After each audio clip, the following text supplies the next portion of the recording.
Hello guys, welcome back to another video, and today we're going to be talking about the top 22 most important Short Sword Season 2 characters.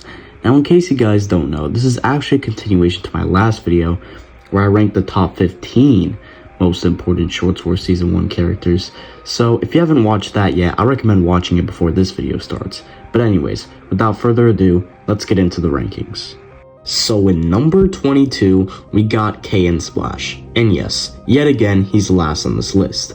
Now, he was technically involved this season, but barely.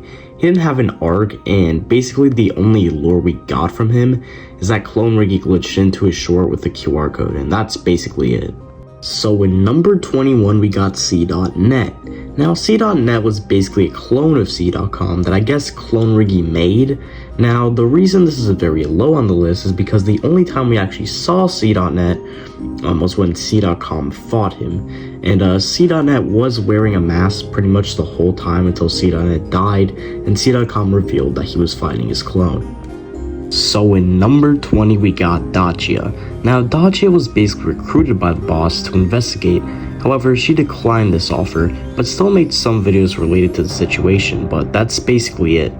So in number 19, we got Redjet99. Now, Redjet has a similar arc to Dacia. He was recruited by the boss, except this time he actually accepted the boss's offer.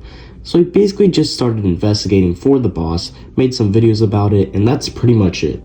So in number 18, we got Mello Productions. Now, Mello got recruited by the boss, and Mello accepted the offer. His arc was similar to Redjet's arc, however, what made him go a place higher on the list is because he actually had a few unlisted videos for the ARG. So in number 17, we got Riggy. Now, the reason why Riggy is so low on the list is because, well, he did have an arc, but it wasn't a really important arc. Basically, Riggy's entire arc for Season 2 was either him having head trauma or pretending to have head trauma. He was funny, but it wasn't really important to the lore.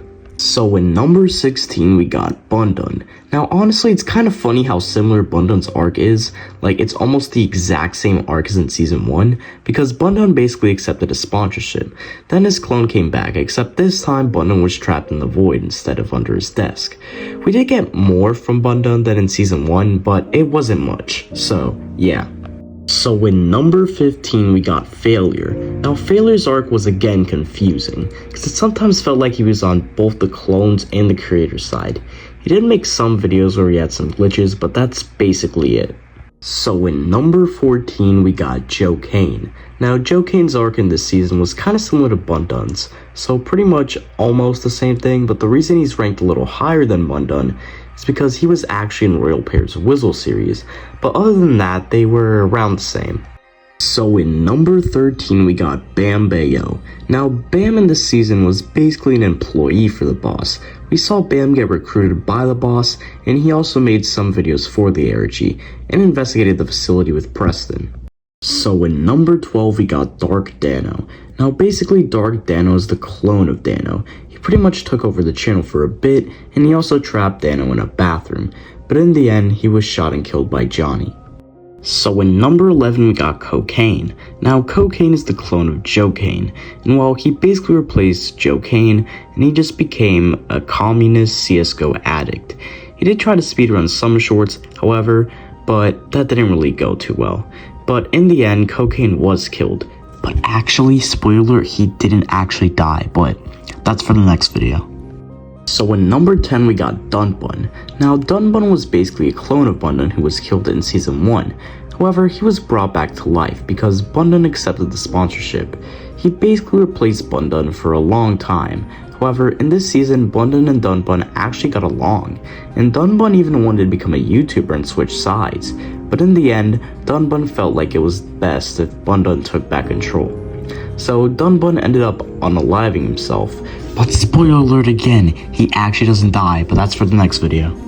So in number 9, we got Royal Melon. Now, like Dunbun, Royal Melon also came back from the dead, because, well, we found out that Royal Melon actually never died, as he was saved by C.com. And in Season 2 of Short Wars, Royal Melon put secret messages in Royal Pair's live streams. And people eventually found out that Royal Melon was alive. Now, this was a huge deal, and eventually Royal Melon took over Pair's channel again. However, Pear eventually escaped Whizzle, and now Pear and Melon are close friends. So in number 8 we got Royal Proto M. Now Proto basically accidentally got transported into Whizzle. The reason is still kind of unknown, but it's speculated that it's because his name is similar to Royal Pear. Now Royal Proto didn't do much in Whizzle, he just camped there. However, Royal Proto eventually died in Whizzle, but it doesn't end there, because Royal Proto actually went to Purgatory until the demigods realized that they actually put Royal Proto in Purgatory and not Pear. He basically got kicked out of Purgatory, broke his neck, and he went back to Purgatory, and it's definitely a strange cycle. So in number 7 we got Dano, and I gotta say, congratulations for actually being important to the series for once. But anyways, Dano's character was actually important in this season, as he was figuring out the lore himself, and decided to go digging in the forest with Royal Pear. However, Dano ended up being replaced by Dark Dano, but he got his channel back pretty quickly. So in number 6 we got Royal Pear. Now Royal Pear's arc was pretty interesting, as he noticed that something was going on with his streams, so he started investigating with Dano, but got teleported to Whizzle, where he had to do a bunch of stuff to escape. He did eventually escape, and also reaction wars happened, so that was funny. So in number 5 we got Mogswamp. Now Mogswamp was not really involved in season 1, but let me tell you, he cooked in season 2. You see, Mogswamp was the one who actually planned the lawsuit against the boss, and also left a bunch of secret codes for us to solve. He also uses Super Flat World as a big plot point in the series, and overall I thought his arc was possibly one of the most important ones here. So in number 4 we got Johnny Razor. Now the reason he's high on this list is because we actually find out that Johnny is the boss's brother. And we got a ton of lore from Johnny as he went on a road trip with the boss. And overall, Johnny's arc was very important. So in number 3 we got C.com. So basically C.com was hired by the boss even before season 1. However, C.com was secretly working undercover and was slowly but surely destroying the boss's plan, whether that be letting the facility get destroyed, saving Royal Melon, etc.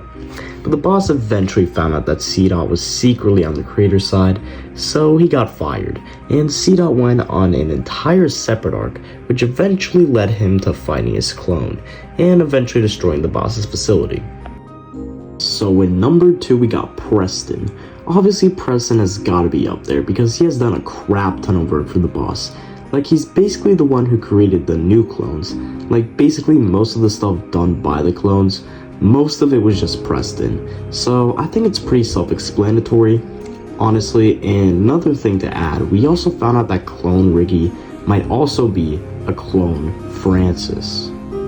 Now, before we get into the number 1 spot, let's get the honorable mentions out of the way. So, honorable mention to Birdie, Frederick, Jellybean, Rosie, Switch, and The Shadow. So, in number 1, we got the boss. Now, I think this is pretty self-explanatory. He's basically the main villain of this series. I mean, he does get a little redemption arc, but that is kind of ruined when Johnny tells the boss that they're suing him. But yeah, the boss basically still targeted the creators in the series, and clearly he's the most important character in season 2. But anyways guys, that's gonna be the end of this video. If you guys enjoyed it, make sure to like, subscribe for more videos like this, and stay tuned for next week when I rank the most important season 3 characters. Anyways, peace out guys.